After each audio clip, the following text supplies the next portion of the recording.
Hi,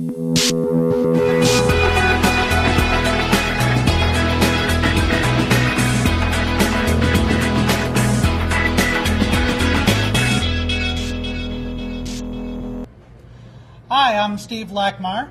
I'm here at the Bricktown Brewery with one of its owners, Charles Stout. Charles, you know, we're hearing a lot about microbreweries and all that these days. I know that Bricktown Brewery is one of the oldest around. How much beer do you produce in a day? We brew about twice a week, and each batch is about 412 gallons. So you take that out, that's 820 gallons. So we average about 118 gallons a day. Now, I've heard from some folks that you've got some pretty good beer here. I mean, do you sell it outside the brewery at all? We don't sell it in stores. We do offer it to a couple of the local restaurants that want to carry our beers. We also offer it in growler form, so you can come in and get a half-gallon jug and take it with you to your house and enjoy it at your home. So is that a fairly new development, selling it outside the brewery? Yeah, I think some people the craft brewing is becoming popular again, and their guests are asking for craft beer. We are a very popular craft beer, so some of the restaurants have approached us, and some of our sister restaurants have started carrying our beer in response to the guest asking for it. Now we have Hubert Brewery in town. We've got a new one being opened by J.D. Merriweather called Coupe Ale.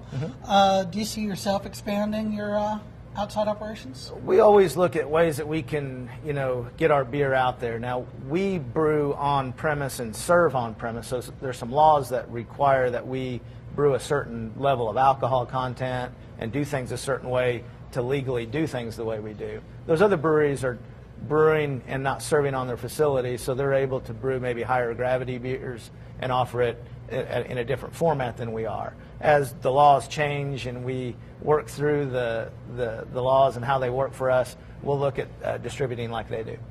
Now, what other restaurants can you find the Bricktown Brewery's products at? You can find it at Old Chicago restaurants, soon to be at Henry Hudson's restaurants, and Poblano Grill.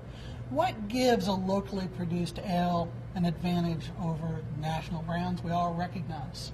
Freshness. We brew every week, twice a week, so you get fresh beer. Those national brands have to put their beer through some rigorous, tests and rigorous processes to ship it and bottle it, and some of that beer is months old, and so it's pasteurized. And you lose some quality, and there's nobody that can argue that when you mass produce, you have to do some things to your beer that take away from that craft beer that you made right when you had it in that brew kettle. When you do some things to mass produce it, put it in bottles and ship it across the country, it does deteriorate some of the freshness of that beer in order to keep it drinkable or non-bad for long distance or long times.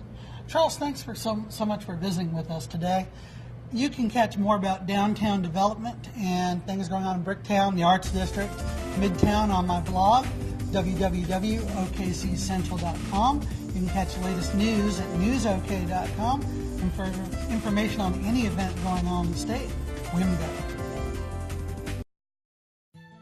The Civic Center Music Hall may hold boasting rights to more legendary visitors than any other venue surviving today downtown. Performers like blues great B.B. King, Broadway star Carol Channing, ballerina Maria Tallchief, and comedian Bill Cosby have entertained packed houses during their stops.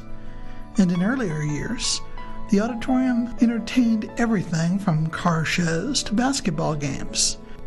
Originally christened Municipal Auditorium, the building was built as part of the Civic Center, a program by the city that also included City Hall, County Courthouse, and City Jail. The Art Deco design could be found inside and out, with ornate arches and balconies lining the inside of the auditorium. Originally built as a multi-purpose venue, the building was renovated in the late 1960s, repurposed as a music and performing arts hall, and renamed the Civic Center Music Hall. The renovation, however, proved to be unpopular with some of the visiting performing arts groups who complained about the acoustics and generous seating capacity. Another renovation was launched as part of MAPS, which was passed by voters in 1993. This time, the entire auditorium was gutted down to the basement. The modern design inside a classic shell won rave reviews from visitors, and the Performing Arts Hall is once again hosting some of the biggest names to set foot in Oklahoma City. These photos and more can be obtained through Pictopia at News OK.